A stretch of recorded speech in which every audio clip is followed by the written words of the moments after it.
लेते हैं कि सेल्फी में हम बहुत कूल दिखते हैं। सेल्फी खींचते हैं, अगर फ्रेंड्स अलग हो जाते हैं तो हम वो उनकी सेल्फी देख के बहुत खुश होता है कि हमारे दोस्त हमारे साथ नहीं हैं, तो हम वो सेल्फी देख के हम खुश हो जाते हैं। सेल्फी फॉर फन, फेसबुक पे व्हाट्सएप पे डीपी लगाने के लिए और थोड़ा फ्रेंड्स के साथ मस्ती वस्ती करने के लिए, इन सब चीज़ों के लिए। सेल्फी लेने का तो सर एक तरह से ट्रेंड हो गया आजकल, मतलब जो भी हो, आओ यार सेल्फी लेंगे यार, बढ़िया लगेगा, हमको एक स्टेटस इंप्रूव करना है अपना, हमारा एक स्टेटस सिंबल है। लोग ज़्यादा सेल्फी लेना इसलिए पसंद करते हैं कि लोगों को पता चले कि वो ज़्यादातर कि उनकी लुक्स क्या हैं। अपनी लुक्स इंप्रूव करने के लिए मेन वो चाहते हैं कि सेल्फी दिखाएं कि हम किस पैटर्न में कैसे दिखते हैं। जब कोई और नहीं मिलता स्नैप क्लिक करने के लिए या पिक्चर क्लिक करने के लिए, तो सेल्फी एक अच्छा हमारे पास जरिया है। मुझसे मत पूछो, मैं बहुत बार लेती हूँ एक्चुअली 50 to 60 टाइम्स। हजारों बहाने सेल्फी खींचने के आपके पास भी होंगे। हर रोज फोटो खींचना, उसे एडिट करना और फिर उसे फेसबुक, व्हाट्सएप और ट्विटर पर अपलोड करते रहना। लेकिन हमारा ये शौक कब आदत में बदल गया और आदत कब लत में तब्दील हो गई, पता ही नहीं चला। हम आज सेल्फी से जुड़े हर जरूरी आंकड़े आपके सामने रखेंगे, जिन्हें जानना आपके लिए बेहद जरूरी है। सेल्फी की बात आज हम इसलिए कर रहे हैं क्योंकि शनिवार को दिल्ली के 2 छात्र सेल्फी लेने के चक्कर में मर गए। ऐसा ही कुछ ओडिशा में हुआ।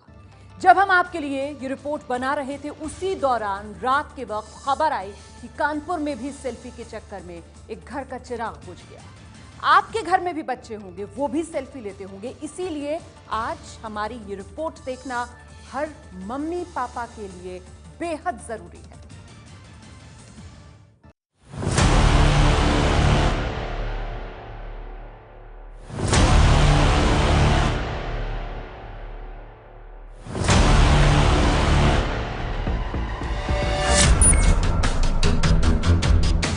खुद को बहादुर, निडर और कूल दिखाने की इसी होड़ ने पूरी दुनिया के नौजवानों के दिलो दिमाग पर कब्जा कर लिया है।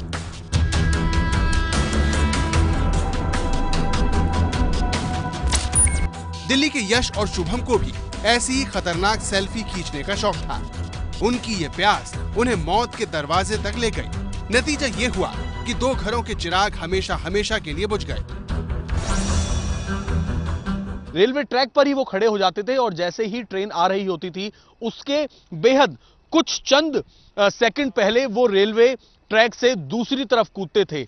लेकिन शनिवार को वो ऐसा नहीं कर पाए। उनके बाकी के दोस्त उस प्रोफेशनल कैमरा से उनकी फुटेज जो है वो रिकॉर्ड कर रहे थे स्टंट करते हुए, लेकिन यश और शुभम दोनों ही ट्रेन की चपेट में आ गए। बेटा खोने के बाद अब यश के पिता के पास समाज के लिए एक संदेश है, जिसे आज हर माता पिता को सुनना और समझना बेहद जरूरी है। मैं यही कहूँगा कि बच्चों को मोबाइल ही मत दो, बस ये सेल्फी जानलेवा। पुलिस के मुताबिक सेल्फी खींचने के लिए यश और शुभम ने दोस्तों के साथ एक कैमरा किराए पर लिया ताकि रेलवे ट्रैक पर स्टंट करते हुए सेल्फी ली जा सके। अफसोस की बात यह है कि बच्चों के इरादों से पूरा परिवार बेखबर था। स्टंट कर रहे थे और बहुत ही जोखिम भरा ये थ्रिल का काम उसको वीडियो में कवर करने का उस समय में हादसा हुआ है। घर से बोल के गया कि मैं 2 बजे मेरा ट्यूशन खत्म हुआ तो 10 मिनट में घर पे आता था। ऐसा नहीं था, खाने को बनवा के गया, कह रहा कि मैं लंच घर आके करूंगा। सेल्फी का ये जानलेवा रोग सिर्फ दिल्ली तक ही सीमित नहीं है। ओडिशा के झारसुगुड़ा में भी एक इंजीनियरिंग का छात्र खतरनाक सेल्फी लेने के चक्कर में बिजली के तारों के संपर्क में आ गया। भारत में सेल्फी मेनिया के खतरे को समझने के लिए आपको आज कुछ आंकड़ों को गौर से देखना होगा। Indraprastha institute of information technology और अमेरिका के सीएम यूनिवर्सिटी की ताजा रिपोर्ट कहती है कि पिछले 2.5 सालों में सेल्फी की वजह से दुनिया में 127 मौत हुई हैं। सेल्फी को लेकर होने वाली मौत में भारत नंबर 1 है, यहाँ 76 मौत हुई हैं। दूसरे नंबर पर 9 मौत के साथ पाकिस्तान है। तीसरे नंबर पर अमेरिका है, जहां 8 मौत हुई हैं। ये आंकड़े बताते हैं कि भारत सेल्फी की वजह से होने वाली मौत की कैपिटल बन गया है। ये खतरा हर पल इसलिए भी बढ़ता जा रहा है क्योंकि भारत में 24 करोड़ स्मार्टफोन है। इतनी बड़ी तादाद में एक बड़ा तबका ऐसा भी है जिसे सेल्फी लेने की लत है और वो खुद को बेहतर दिखाने के चक्कर में अपनी जिंदगी भी दांव पर लगाने से नहीं चूकता। यही वजह है कि भारत समेत पूरी दुनिया में सेल्फी के चक्कर में मौत के आंकड़े तेजी से बढ़ रहे हैं। साल 2014 में सेल्फी लेने के चक्कर में 15 लोगों की मौत हुई। साल 2015 में यह आंकड़ा बढ़कर 39 हो गया, जो 2016 में 5 गुना बढ़कर 73 पहुंच गया। सेल्फी लेने का ये शौक कब बीमारी में बदल गया, हमें पता भी नहीं चला। लेकिन दिल्ली में हुआ ये ताजा हादसा हर माता पिता के लिए एक अलार्म है। मैं यही कहूँगा कि बच्चों को मोबाइल ही मत दो, बस ये सेल्फी जानलेवा। दिल्ली से अभय पाराशर की रिपोर्ट। दरअसल दिल्ली में हुई इन 2 छात्रों की मौत से तो आप सिर्फ अंदाजा भर लगा सकते हैं इस समस्या का। असल समस्या कितना विकराल रूप ले चुकी है, आपको समझाने के लिए कुछ आंकड़े हम आपको दिखाने जा रहे हैं। पिछले साल 2400 करोड़ सेल्फी अपलोड की गई। 18 से 33 साल की उम्र के लोगों ने सबसे ज्यादा सेल्फीज डाली। ट्रेन की चपेट में आने से सबसे ज्यादा मौत हुई और मौत की दूसरी वजह सेल्फी लेते हुए ऊंचाई से गिरना रहा। 76% घटनाएं खतरनाक जगहों पर सेल्फी लेने के चक्कर में हुई। 24 साल से कम उम्र के लोगों की ज्यादातर जाने गई हैं, जिसमें पुरुष ज्यादा हैं। महिलाओं में सेल्फी लेने का चलन पुरुषों के मुकाबले हालांकि ज्यादा है। तो आपने अपने बच्चे का फेसबुक, ट्विटर अकाउंट कब चेक किया था? ये बहुत अहम सवाल है और ये सवाल हम इसलिए पूछ रहे हैं क्योंकि हो सकता है आपके बच्चे को भी सेल्फी लेने की लत अब तक पड़ चुकी हो और आप उससे बिल्कुल बेखबर हो। हर मम्मी पापा को अलर्ट करने वाली हमारी आज की दूसरी रिपोर्ट जरूर देखिए आप, कैसे सेल्फी की बीमारी घर घर में अपनी जगह बना रही है। चल बेटा सेल्फी ले ले रे। खतरनाक सेल्फी, नेताओं की सेल्फी, सितारों की सेल्फी, चल बेटा सेल्फी ले ले रे। खिलाड़ियों की सेल्फी। अगर हम ये कहें कि हम सेल्फी युग में जी रहे हैं तो कहना गलत नहीं होगा। सेल्फी लेना और सेल्फी को सोशल मीडिया पर डालना हमारी जिंदगी का एक अहम हिस्सा बन गया है। लेकिन सेल्फी लेने का यही शौक लोगों को बीमार बना रहा है। ऐसी ही एक कंडीशन है सेल्फीसाइटिस, जिसमें अगर कोई सेल्फी ना ले और उसे सोशल मीडिया पर पोस्ट ना करे तो उसे बेचैनी होने लगती है। इसे ऑब्सेसिव कंपल्सिव डिसऑर्डर कहा जाता है। नहीं चाहते हुए भी लोग खुद को सेल्फी लेने से नहीं रोक पाते। जरूरत से ज्यादा सेल्फी लेने की चाहत शरीर में डिस्मॉर्फिक डिसऑर्डर नाम की बीमारी को जन्म देती है। इस बीमारी से लोगों को लगने लगता है कि वो अच्छे नहीं दिखते, कि आप जरूरत से ज्यादा समय इस पे बिता रहे हैं, आप समय नहीं दे पा रहे अपनी जो बाकी प्रायोरिटीज हैं लाइफ की, जो बाकी जरूरी जिंदगी की चीजें हैं, आप कहीं ना कहीं अपने जो दायित्व हैं उनका निर्वाह नहीं कर पा रहे हैं और आप उस समय ये नहीं देख पा रहे कि आप कहां पर खड़े हैं और उसका क्या परिणाम भी हो सकता है। गौर करने वाली बात यह है कि लोग इस बीमारी की चपेट में तेजी से आ रहे हैं और उन्हें इस बात की जरा भी भनक नहीं। यही वजह है कि खुद की फोटो खींचकर और रोज उसे सोशल मीडिया पर डालने की लत को पूरा करने के लिए लोग महंगे फोन से लेकर प्लास्टिक सर्जरी करवाने से भी नहीं चूक रहे। लेकिन अफसोस की बात यह है कि सोशल मीडिया से गहरा होता यही रिश्ता लोगों को नकारात्मक भी बना रहा है। रूस की कैस्परस्काई लैब ने दुनिया भर के 16,750 लोगों पर एक शोध किया, जिसमें पाया गया कि लोग सोशल मीडिया से कुंठित हो रहे हैं। सोशल साइट्स पर लोगों को उस समय जलन की भावना पैदा हो जाती है जब वो अपने से ज्यादा खुशहाल दिखने वाले किसी अन्य ऑनलाइन दोस्त को देखते हैं। लोगों में नकारात्मकता और निराशा फैलाने में लाइक की चाहत बड़ा रोल निभाती है। ज्यादातर लोग उस समय परेशान या निराश हो जाते हैं जब उन्हें अपने पोस्ट पर उम्मीद के मुताबिक लाइक नहीं मिलते। ऐसे लोगों में से 42% का कहना है कि उन्हें तब जलन होती है जब उनके दोस्त को उनसे ज्यादा लाइक मिलते हैं। क्या दोस्त की अच्छी सेल्फी देखकर आपको जलन होती है? कभी कभी कंपेयर करती हूँ अपनी और उनकी डीपीज, तो कभी कभी होती है, थोड़ी बहुत सी होती है। क्या दोस्तों की अच्छी सेल्फी देखकर आपको जलन होती है? अगर दोस्त हमसे ज्यादा स्मार्ट है तो जलन होती है। यानी जो सोशल मीडिया पुराने दोस्तों से दोबारा जुड़ने का प्लेटफॉर्म था, वही अब लोगों में नकारात्मकता भर रहा है। यही नकारात्मकता लोगों को नकली बना रही है। एक और आंकड़ा देखिए, व्हाट्सएप, फेसबुक के 43 करोड़ मैसेजेस को खंगाला गया तो पाया गया कि दुनिया भर में व्हाट्सएप, फेसबुक मैसेज में इमोशन जताने के लिए सबसे ज्यादा करीब 15.5% खुशी से आंसू छलकाते इमोटिकॉन्स का इस्तेमाल होता है। इसके बाद दिल की शक्ल वाला इमोटिकॉन और फिर दिल जैसी आंखों वाले इमोटिकॉन का इस्तेमाल सबसे ज्यादा होता है। आंकड़ों से साफ है कि सोशल मीडिया की ये दुनिया नकली होती जा रही है। बात बात पर लोगों के खुशी के आंसू निकलना इसी बात की ओर इशारा करते हैं। यानी सोशल मीडिया, सेल्फी हमें खुशियों की जगह बीमार और खोखला बना रहे हैं। बावजूद इसके हम इस भंवर में फंसते जा रहे हैं। अंग्रेजी भाषा में कहा जाता है a picture is worth 1000 words. एक तस्वीर हजारों शब्दों से ज्यादा बोलती है। लेकिन ऐसी तस्वीर मत खींचिए जो आपकी जिंदगी पर भारी पड़ जाए। अब हम आपसे जुड़ी अगली खबर आपको दिखाते हैं।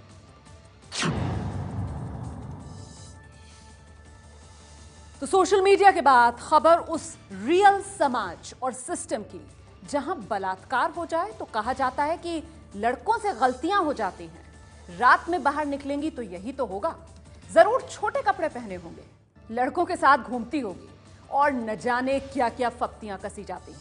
आज ऐसी सोच रखने वालों को यह खबर देखने के बाद आईना जरूर देखना पड़ेगा, क्योंकि दिल्ली हो, गुरुग्राम हो, यहां तक कि बिहार के जहानाबाद में मासूम बच्चियों से रेप हुआ है। कानून बनाने वालों, कानून का पालन कराने वालों और सामाजिक मर्यादाओं के ढकोसले में अपना कानून चलाने वाले समाज को चोट पहुंचाने वाली ये रिपोर्ट भी जरा देखिए गौर से। 2 दिन पहले दिल्ली में पकड़ा गया ये वही सुनील रस्तोगी है जिसने दावा है कि 13 साल में करीब 600 बार उत्तराखंड से दिल्ली आकर 700 मासूम बच्चियों को अपना शिकार बनाया। उनकी मासूमियत को इस हैवान ने कुचला है, मसला है। दिल्ली से 1000 किलोमीटर दूर पुलिस के सामने रोती बिलखती एक माँ खड़ी है।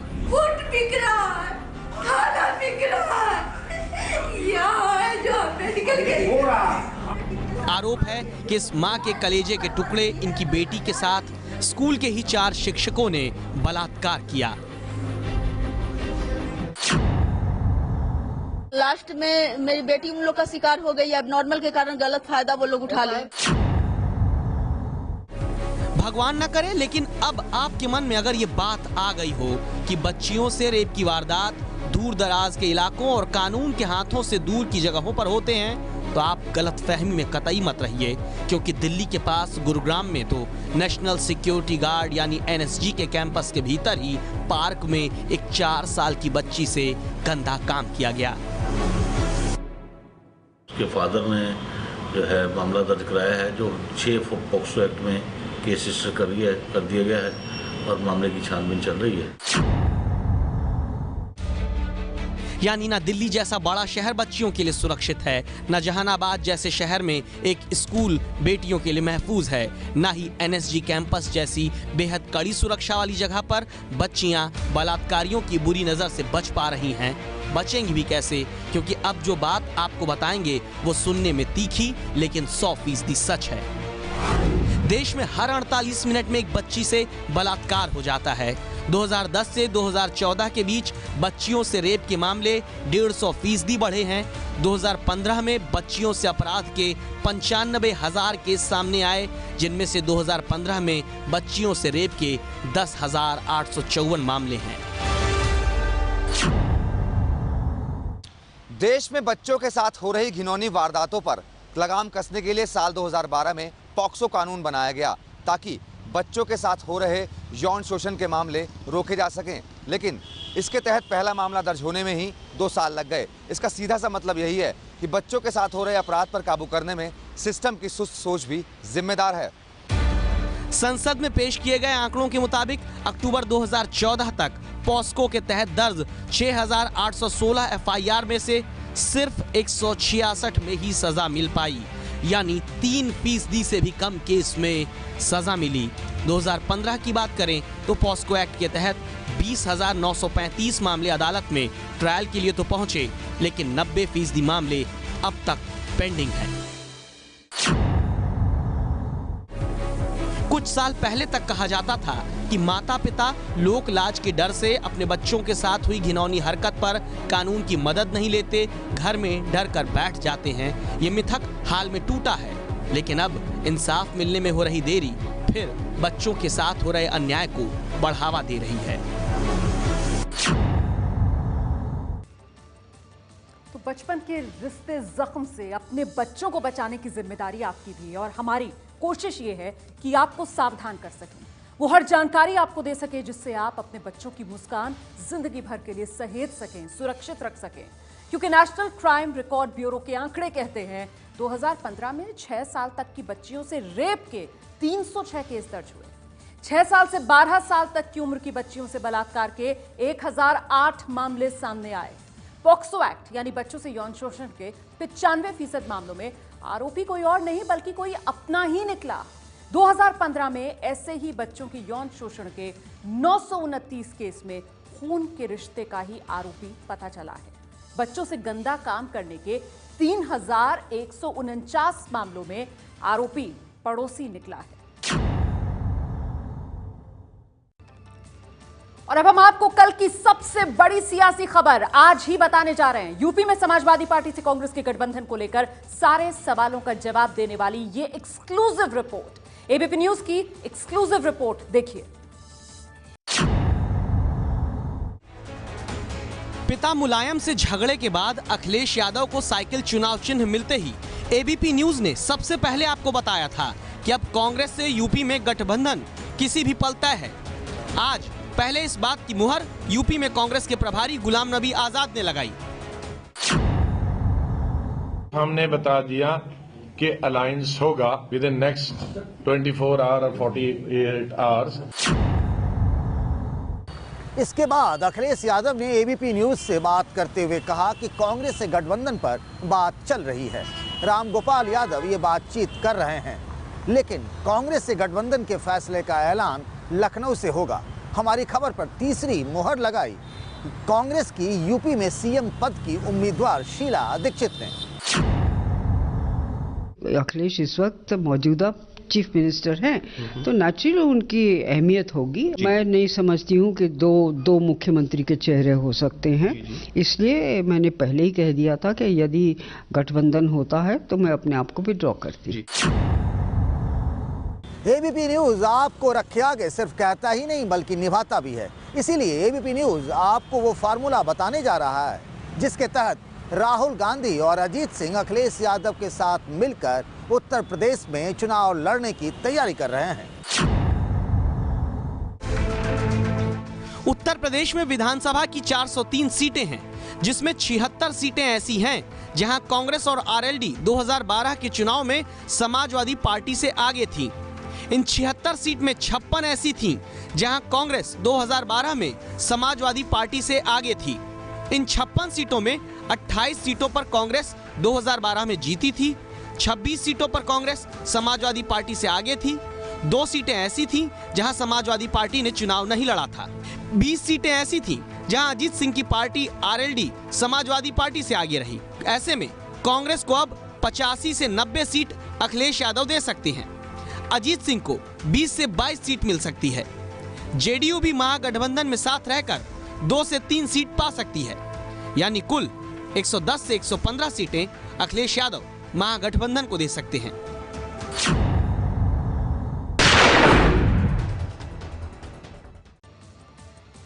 और अब बात देश में खतरनाक तरीके से बढ़ते गन कल्चर की। अभिनेता सलमान खान पर कल आने वाला कोर्ट का फैसला इस मुद्दे पर आपसे बात करने, आपकी सोच को जानने का एक बहाना बना है। ये रिपोर्ट देखिए आप।